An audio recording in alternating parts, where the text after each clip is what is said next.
if you're doing something for your partner, your spouse, however, whatever, because you would like that in return, right, then you've already defeated yourself. Right. Because again, I say this all the time.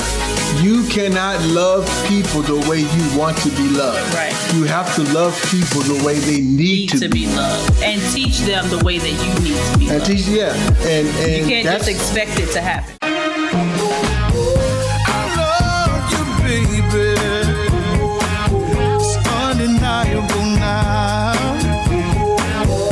Some way, somehow, I'm gonna show the world what love's gonna buy. Hello, everyone. Welcome to another episode of Marriage Matters. If you are watching for the very first time, my name is Glenn Coleman, and I'm joined, as always, by my spectacularly stunning wife. Well, aren't you sweet? I'm Tanya Coleman. Hello, everyone. And like I said earlier, this is Marriage Matters. This is a podcast where we talk about all things relationships, and I hadn't said this in a while. We call this Marriage Matters because we talk about marriage matters and marriage matters. Yes, it does. You got what I'm saying? Yes, it does. So that's what it's all about. So, I guess we're going to just get into it. Jump in here. Let's get it. Let's go, baby. Let's go. All right. So these past... You've been watching the Olympics. 3 weeks. Well, the Olympics hadn't started yet. Not the Olympics. I've been watching basketball. I've been watching basketball, and I've been watching the pre-stuff. The trials. So you pumped up. The trials and all that. Yeah. Anyway. Okay, sorry. Anyway, no, you're good. This is our third week. Yep. Talking about what we're referring to as this spectrum, and we're in the middle is interdependence, which is what we're going to talk about today. And on either side, there's dependency or codependency. On the other side is independence, and in the middle is interdependence. And what we said was, at either extremes of this spectrum, can really cause issues, cause problems, cause havoc in relationships. If you are too codependent or dependent in your relationships, I know I don't like clingy people. Sure. And so, when you don't know your self-worth and you think that you need someone to validate you in order for you to exist or be, then that puts a lot of pressure on your partner. Yeah, and the relationship and on the relationship. Yeah, absolutely.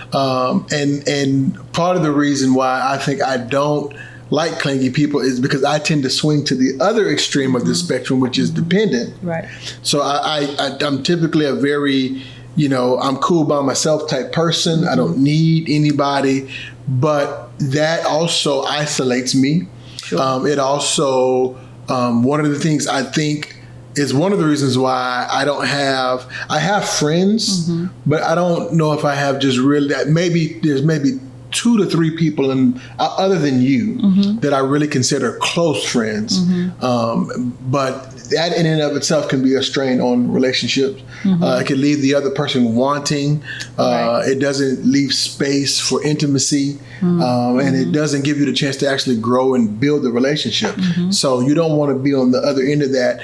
And what we said was, I believe that we all, in different parts of our lives, have kind of showed up as a blend of those, and depending on where we are, have been extremely independent, or not even dependent. Extremely, but we can kind of fluctuate or vasculate. Right. Is that a word? Is vasculate a word? I think I'm not sure. Okay, I'll look it up later. Answer that. But anyway, you can go in between. But where you want to try to live and exist is in that middle, that sweet spot, what are we calling interdependence. And that's what we're going to talk about today. Yeah. You got something to add to this introduction? Well, not really anything to add to the introduction. I think you did a fabulous job. Thank you. We're looking at, trying to define interdependence, what that looks like.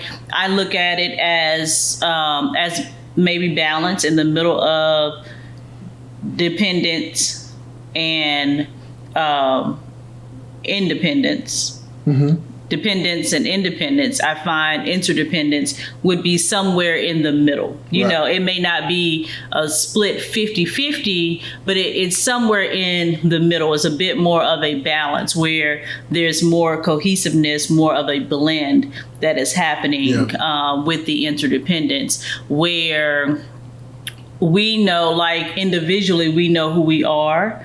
You know, individually as one person, like you always say, you know, we sometimes forget that there are two in the one, you know, 2 equals 1. No, there are still 2 in the one, you know, but in a relationship that is interdependent, we both know who we are individually. We are not that we don't need one another. We do need one another in a way, but it's not that, like you said, clingy or codependent type of neediness. You know, we need one another because we want to. If that makes sense. You know, we desire one another. That's a better word. And a better way of putting it. It's mutually beneficial. Yes. Yes. You know, and you know, when you look at you know, the Bible says if you want to see the nature of, how God works, you can look at His creation. And one thing when you look at the creation, when you look at nature, everything works together, and when something goes out of whack, if you will, then you see. So there, I remember the movie Bruce Almighty. Was it Bruce Almighty? Yes, it was Bruce. It was Bruce with Jim Carrey. Yeah.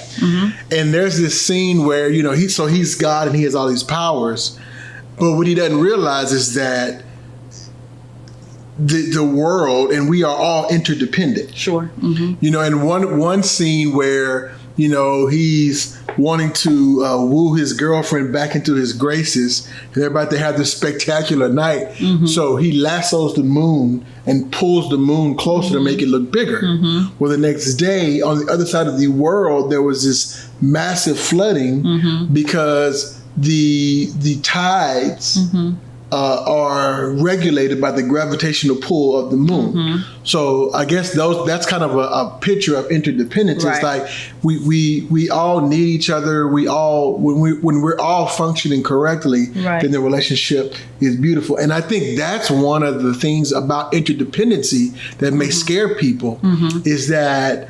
Especially for a person who swings to the dependent side, is that I don't want to rely on anyone. And it's not that you're relying on, it's you have to understand that it's a mutual benefit thing. Right. We're both getting something out of the deal. We're both getting benefits. You are not, I'm not only supporting you, you are also supporting me. And this is what we do. You know, it's like a beautiful dance, so to speak, you know, that we are working together in sync as partners. I wanted to read this definition that we have here of interdependence. It says that interdependence involves a balance of self and others within the relationship, recognizing that both parties are working to be present and meet each other's physical and emotional needs in appropriate and meaningful ways.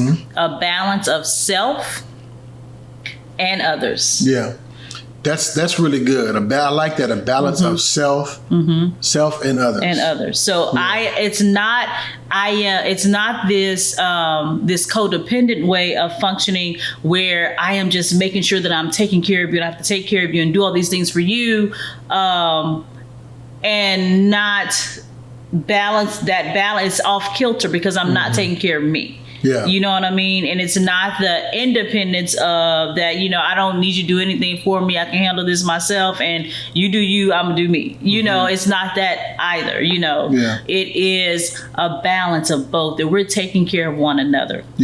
And I think for me, you know, I like that because I think and even in my independence, being, you know, swinging to that side, there was a season in my life where I really was all about learning to die to self.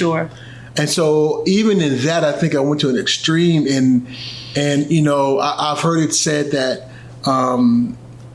you know, being walking in humility is not even thinking about yourself. And that's a dangerous absolutely. Definition, I think. And I'm pretty sure somebody great said balance.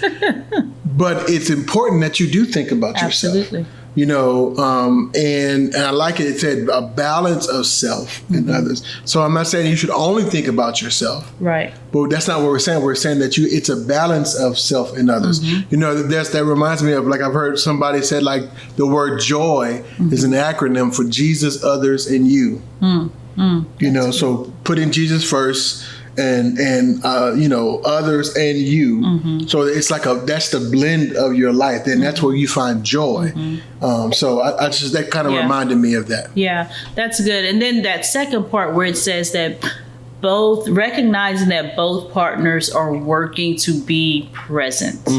Because so many times people are in marriages, in relationships, and they feel alone. Like you are married to another human being, but you feel alone, right? Because your partner may not be working to be present in the relationship. They may or may not even realize it. Most people are not doing that intentionally, but they're caught up in their thoughts. It may be work. It may be, you know, other things that they have made a priority before the relationship. And so before you know it, your spouse feels like they're alone in this marriage. You know, I'm alone in showing up for this marriage and doing the work and trying to make it work. I'm alone in managing the household and managing the kids and all of these different things. And so I love when it says that we're both working to be present. Yeah. I think that the operative word there is working. Working, yes. Because it is, you know, being present in your relationships it does not happen automatically. No. Whatever relationship that is, if that's with you and I, if it's with me and the girls, because I could spend a whole day and literally in the same house and not really interact with each other. Absolutely. You know, and our house is not that big, you know? Right. But still though, and so my point is taking in this definition of balance of self and others within the relationship, recognizing that both partners are working. So you're being present on purpose. And that's how you create interdependency. It requires both of you working toward a common thing to be present and to meet each other's physical and being present. If you are present, then I think that's the key to meeting each other's physical and emotional needs. Absolutely. You know? I completely agree. Because because you're present, you're aware of what those physical and mental needs are. And you're having communication and conversations and you're paying attention to what's happening with your spouse and what's going on, you know, in the relationship. But when you said that, it made me think of the word being intentionality, that we have to apply intentionality to being present, to understanding, realizing our partner's needs, both emotionally and physically, and purposefully, intentionally doing our part to help to meet those needs. You know, it has to be done intentionally. And I think one of the reasons why, you know, we're talking about interdependence and why that is the most healthy relationship is because, you know, I'll just say it this way. Connection. I'll just say the word. Because that's something, believe it or not, that we are wired for. We as humans we absolutely are wired for connection. We are built for connection. As a matter of fact, you know, we talked about this a couple episodes ago, you know, in Genesis, you know, God recognized that Adam needed someone to connect with, and that he says it's not good for man to be alone. As a matter of fact, there's been a lot of extensive studies done on, what's the name of that? There's a documentary on Netflix about this young man. He was arrested for something that he didn't do, but when he was put into jail, and because he was so young, they didn't want to keep him with the general population. I vaguely remember so they that. put him in solitary confinement. Right. And he literally literally lost his mind. He couldn't function because we are not, and there's been a lot of other studies done on that type of treatment to like prisoners and inmates, solitary confinement for extended period of time. People in mental illness. I've even heard stories of prisoners of war who were kept in solitary confinement that when they were released or they couldn't even, they didn't know how to talk. They didn't. Right. So it's just like a lot of trauma. Right. Trauma. Yes. A lot of trauma happens whenever you don't have connections in your life.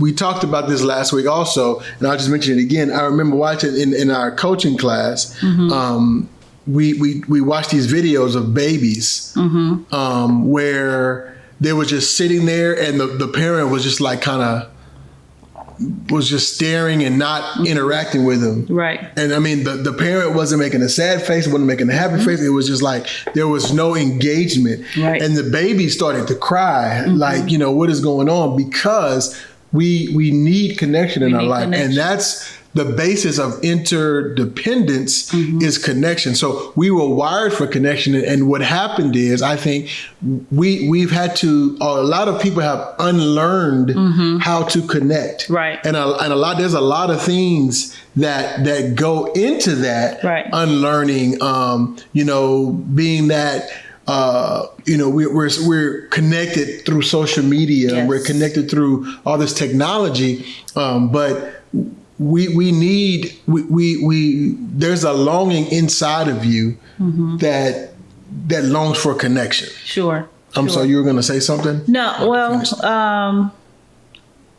I think I was going to say earlier, think about what that feels like for the person that is not physically alone, but they live in a home with someone that they don't feel connected to, and the trauma that they are experiencing. Yeah. So it's just, this is one of those areas that it's just really important that we pay attention to and that we understand where we are in the process and do that work toward being present and meeting one another's mental and emotional needs. So, yeah. And that's so important. And, so that's a lot of times, I believe that's the answer to a lot of, or I'll just say it this way. When connection, the fall of man was the result of disconnection from God, right?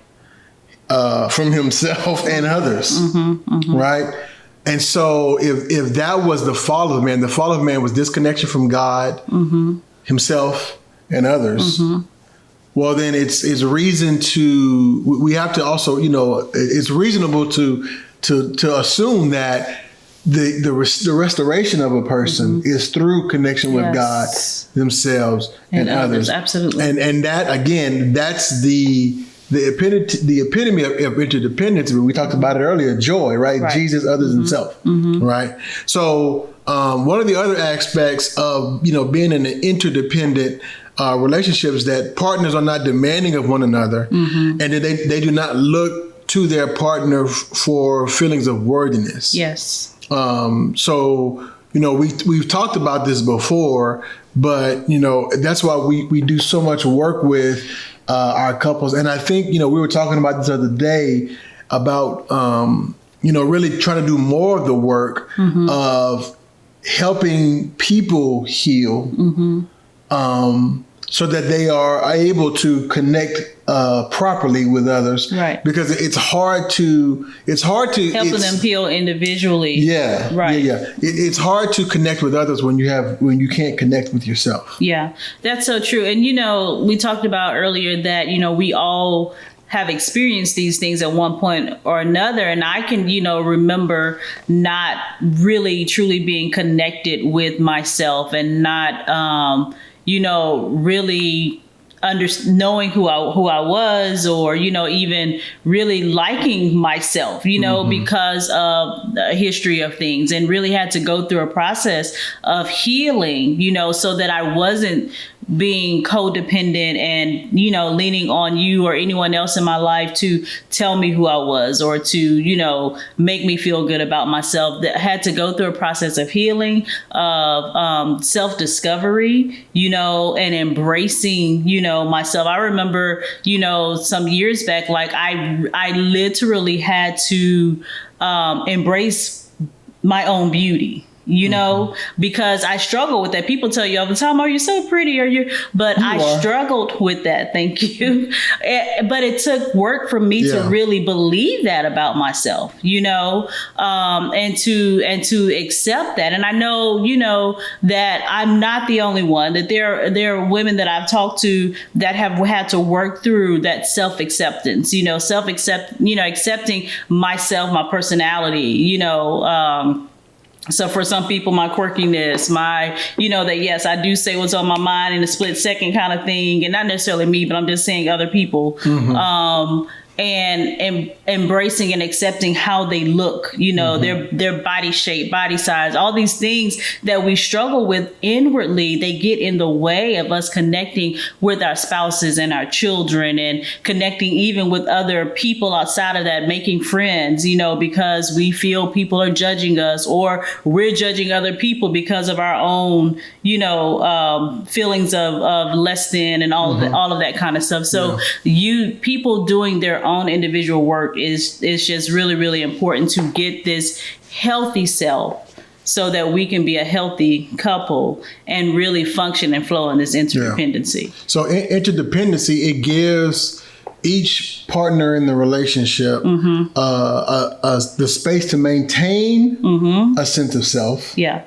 But at the same time, it also leaves room for them to move toward each other in times of need, and the freedom to make decisions without fear of what will happen in the relationship. Right.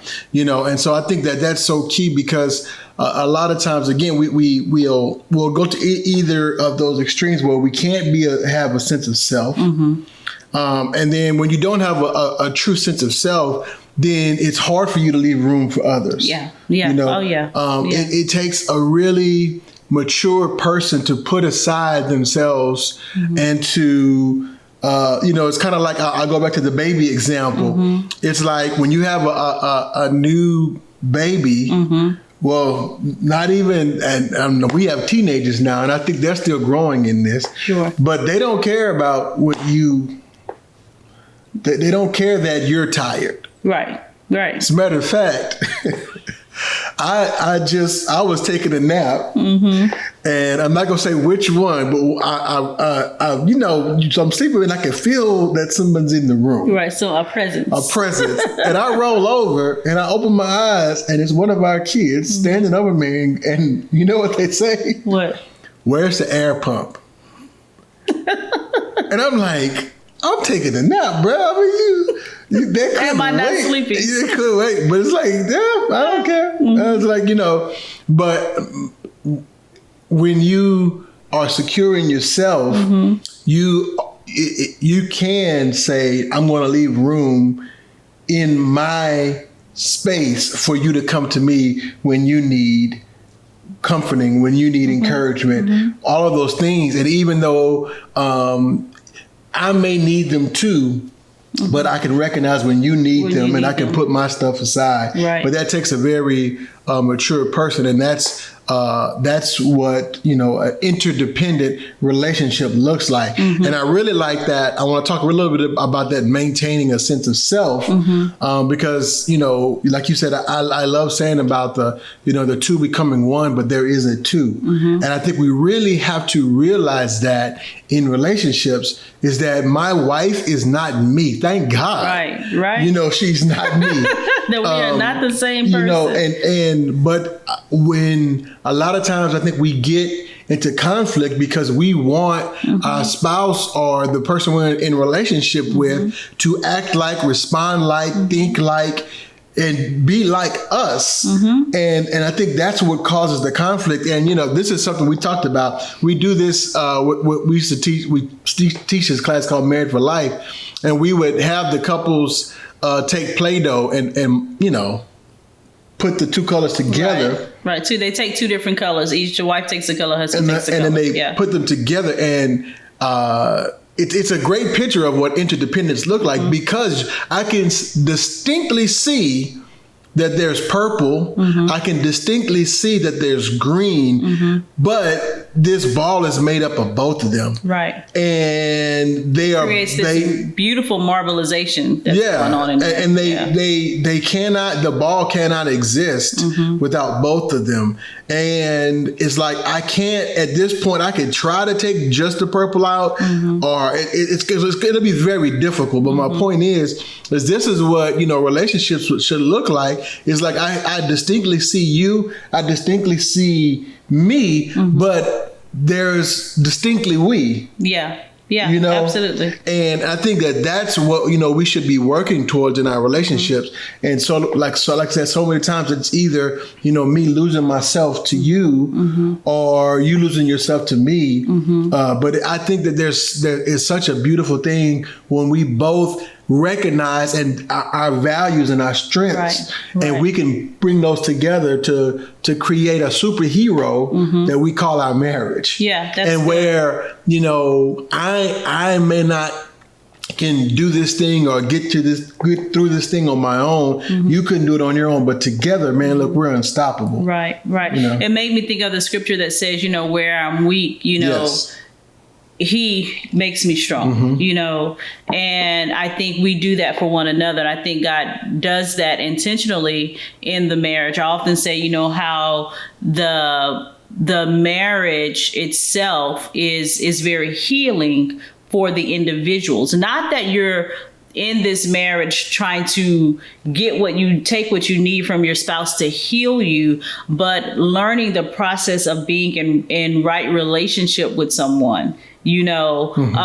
Learning to be interdependent, that, I am going to care for you because I desire to, you care for me because you desire to, and we meet those mental, emotional, and physical needs that one another have, that we may not have experienced. For some people, they've never experienced that in the past, right? And so that begins to heal some of the trauma that we spoke of earlier, when it's done correctly. I think we also, in thinking about the process of interdependency, it takes trust. It takes for people to have that vulnerability that we often talk about. Vulnerability is scary because you are taking a chance at completely letting someone in to who you are, completely being open and naked before them, and trusting that they're going to do well with what they now have in their hands. And so it takes trust, and it takes vulnerability. It takes honesty, it takes patience, it takes forgiveness. I often say we're going to do a lot of forgiving in marriage. You're going to have many opportunities to say, I'm sorry, and I forgive you. And that's all a process of it, is becoming those healthy individuals to have that whole healthy marriage. I want to just talk about this before we move on to talking about how do we build interdependency. But, this process of interdependency, of understanding that I am not you and you are not me, and that's okay. And learning to build each other up and give each other space. It really helped me when it came to dealing with conflict in our marriage, because in early on, in our marriage, I can honestly say, we never really argued, right? But I can honestly say that there were some times where I maybe felt a way Sure. if you want to say that. But one of the things that, and you guys have heard us talk about this before in the podcast, because like I sometimes I didn't like, I used to tell Tanya, I don't like the way you responded to me. I don't like you talk to me in that high voice. That's what I used to call it. But what I learned was that my normal of what I perceived as perception was totally me. Tanya had her own normal of what respect was and how she responded. So I guess the short of it is I had to realize that she's not trying to disrespect me. That's just her normal. That's the way she was, that she gets excited and she responds that way. And I always say one of the things that I had to learn to do is not listen to how she said it, but what she was saying. But anyway, I realized that was her normal. So I'm like, okay, that's, and I don't believe that in those moments she wasn't necessarily trying to be, don't get me wrong, she wasn't trying to be disrespectful. No, never. But because of where I was and who I was as a person, I perceived that as being disrespectful, okay? Like I said, that was her normal of responding. So what I had to do was I had to adjust my normal a little bit because that's her normal. And she's been responding that way for however many years she's been on this earth, right? That's just her personality and how she, would operate, right? She also had to adjust her normal because my normal of respect was here, So, and my point is that when we both adjusted, we became interdependent in working through that, and my normal and her normal became the new normal. And so we met somewhere in the middle to where, and I think that that's just a great example of how interdependency works in a relationship. Maybe that's not a great example. I think it's a great example, but okay. Do you think it's a great example? We're gonna go with it, yeah. I'm just trying to show you some areas where, how it's both of us. And I gave her room for her response, and she gave me room for my respect. You know what I'm saying? And we met in the middle. We both had to do some adjusting because it's no longer my way. It's not your way. It's our way. Right. But our way is a blend. Oh yeah.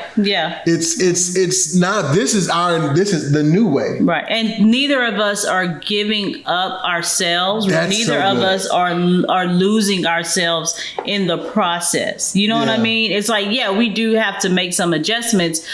We do have some growing to do, but we're not losing ourselves. So many people, tend to lose their true selves. They lose the things that they're passionate for. They lose, some of what they did for themselves because they're focused on trying to please this other person, and not realizing that is codependency. When it's interdependent, there's room for everybody, I think that the word just came to me because so many times people hear that and they say, well, you compromise. Well, no, because the word compromise has this underlying current of I lose something, you lose something. Right. But what it is, it's growth. Yeah. I had to grow and she had to grow. And when we both grew, then we came up with our new normal. And that's kind of a good picture of an interdependent relationship. Yeah, that's great. That's good. Does that make sense? It does, yeah. All right. So let's talk about a little bit how to build interdependency. So the first thing we want to talk about is to be mindful of who you are in the beginning. Have a healthy self-esteem.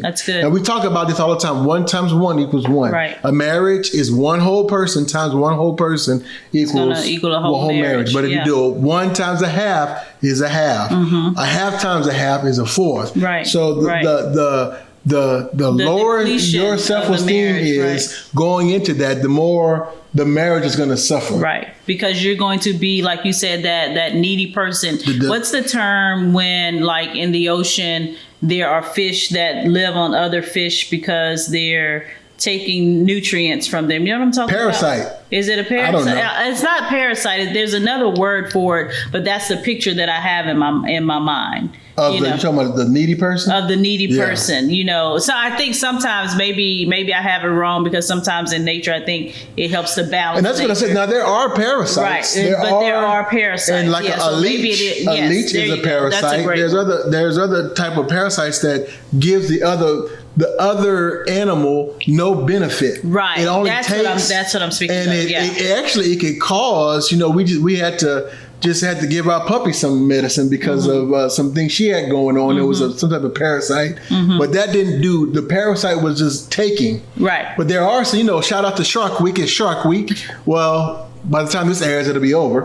But there are these fish that swim with the shark. Right. And part of their job is to keep the shark. They eat off the stuff off the shark. Right. Keep the shark clean. Keep it healthy. Right. I should ask one of the girls. When the shark eats, and the fragments that are left over, that fish can eat those. So it's like an interdependent.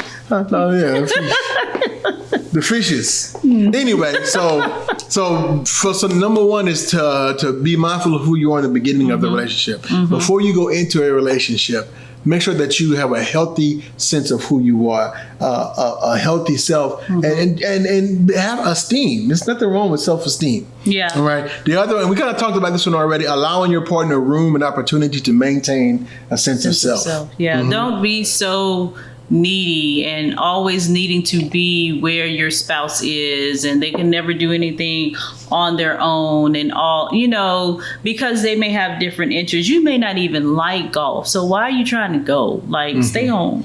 And I just encourage you. I always, to let who you are come out. If you like wearing your hair natural, right? Well, I want to let you do that. I don't want to say, well, man, I don't like the natural hair thing. You need to. Well, no, that's your sense of self. You know what I'm saying? And there's some other things. There's some other right. Right. I was like, maybe my example wasn't a good one, because sometimes you do need to do things that you don't like with your spouse just to show interest. You do. But what I mean is like, just give them some space and some room. Yeah, absolutely. Absolutely. And another part of giving them space, and I think you said it earlier, is not expecting you out of them. Like, don't expect them to show up as you. Like, they are not you. And I tell people that all the time, like, well, I do this, I do that for him or for her, and I never get that in return. Okay, I understand that. Maybe that's the way that you show love, but because that is really the way that you receive love, right? Yeah. That's the wrong. If you're doing something for your partner, your spouse, whatever, because you would like that in return, right, then you've already defeated yourself. Right. Because again, I say this all the time. You cannot love people the way you want to be loved. Right. You have to love people the way they need to be loved. And teach them the way that you need to be loved. And you can't just expect it to happen. That's what the love language test is. The love language, the 5 love languages, is not so you could say, I don't need to know my 5 love languages. I mean, I know them. I'm not 5, but my top 2. I don't need to know them. I do know them. But Tanya needs to know them. Right. Because if she's going to love me, she's got to love me that way. Right. And that's that interdependency. That's that growth. Because if I'm saying I'm a physical touch, so I'm always touching you. And you're like, okay, don't, give me some space. Well, that's not, I have to love you. I can't love you that way. And I have to, because usually whatever your 5 love language, well, whatever, I keep saying 5 love. Usually whatever your love language is where you're comfortable at. So if you're comfortable, if words of affirmation is not in your top 2, you're probably not comfortable with the words of affirmation. So you got to grow. You have to stretch yourself to give words of affirmation. So okay, absolutely. She's giving me the time signal. So let me keep on going. You don't have to tell those. I mean, hey, we keeping it real, man. We keeping it real. So we talked about this already. Creating emotional and safe space for each other to be vulnerable. So I'm going to create that space, and part of that, doing that, is there's no judgment here. Right. No judgment. You can say whatever you want, even if it's about me. Right. I'm not going to judge you about it. Right. I want you to feel safe with saying how you feel, how you think. Mm-hmm. And when that happens, so your spouse is coming to you and they're being vulnerable and they're being open to you. Like Glenn said, there's no judgment, but there's also, like, you need to really hear them and consider what it is that they're saying, and show interest and that you care. You know, you can't just sit there and they're pouring out their soul and they finish and you're like, oh, okay. You know, because then it's just like, okay, you really don't care. What was the point of this? And so I'm never doing this again. You know? Yeah. So you have to show that you care, really take it, listen to what they're saying. Active listening. Active listening. And then process what they're saying and see how can I help in the areas that you may be showing that need from me in this marriage, you know? And actually listen, and not just listen, you know, like we always say, a lot of times when we're listening, we're not really listening, we're preparing our response. Exactly. So one thing that I try to do is listen without even giving a response, or maybe just repeating back what they said, or maybe asking some clarifying questions, you know, so those are just some things: active listening, creating space for vulnerability. We talked about clear, I guess that goes into clear communication. You know, time for personal interest. You talked about that already. This is the one that I want to kind of get into before we end. Taking personal responsibility for my behaviors. Yes. That's something that really creates healthy relationships, is when you mess up, just go ahead and fess up to it. Right. And don't give an excuse. Own it for, without excuse. That's, you know, right. And one of the things that just gets on my nerve is when somebody say, well, you know, I did that, but if you would have. Right. No. Own your stuff. Own it, you own it. Yeah. Own yours. That's me. That's on me. I shouldn't have did that. I shouldn't have said that. That's my bad. I forgot. All those things, that's on me. And so I'm taking personal responsibility. That's creating trust. That's creating vulnerability. That's communication. All those things we just talked about. We talked about engaging and responding. And being open and approachable. I will end on that one. Just being open and approachable, you know, in relationships, you know, especially, you know, when it comes to our kids, you know, I always tell them, it's like, you know, I can't promise you that I won't, I won't have the parent freak out. Yeah, but I want to be. I want to lessen. I'm gonna try not to, but you know, I want to be approachable. Right. I don't want to freak out. Right. You know, every time they do something wrong. Exactly. Because when they really need me, I want them to be able to come to me. Right. So it's the same thing in our relationship. So, with that being said, so interdependent, you want to have be in relationships where they're interdependent, because when you do that, those relationships it's like they give energy, they give life. Yeah, they don't suck it away. And you want to be around those people. And you know, that's why I love coming home to Tanya, because I know that she's not gonna take from me. She's gonna give me energy. She's gonna give me life. So thank you. To. You do, girl. You know, you do. Thank you. You're welcome. Thank you. So you do the same. That's all we got for you today. So hopefully you got something out of that. Don't forget to tune in next week for our special guests, Mac and Renee Guillory. They're gonna give us awesome tips and tricks. Lot of wisdom. 30 years of wisdom. You know, so we're looking forward to that. Join us next week, same time, same place.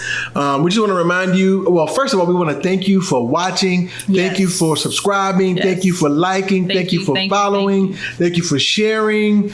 You know, just shouts out to everybody who shares. We so appreciate you. And we just want to remind you that you can also listen to, I know you may be watching this, but you can also listen to us on Apple Podcasts, Google Podcasts, Spotify, Anchor, and all digital outlets where you can find podcasts. So absolutely. And we want to remind you guys that Glenn and I do actually offer marriage coaching or relationship relationship coaching. Yeah. So for Hit us people up. who are married, for people who are thinking of getting married, for people who are engaged, if you are looking for some marriage coaching, then please reach out to us. We do offer that service. So you can do that as well. You can do that in the Marriage Matters inbox. You can, just put something on the page. You can, what have you, just reach out, let us know, hey, I think we may need this service, and we will get back with you. So we'd love to work with you. All right, so that's all we got for you today. So this is Glenn and Tanya Coleman reminding you that your marriage matters. We'll see you next week. Bye. Love song.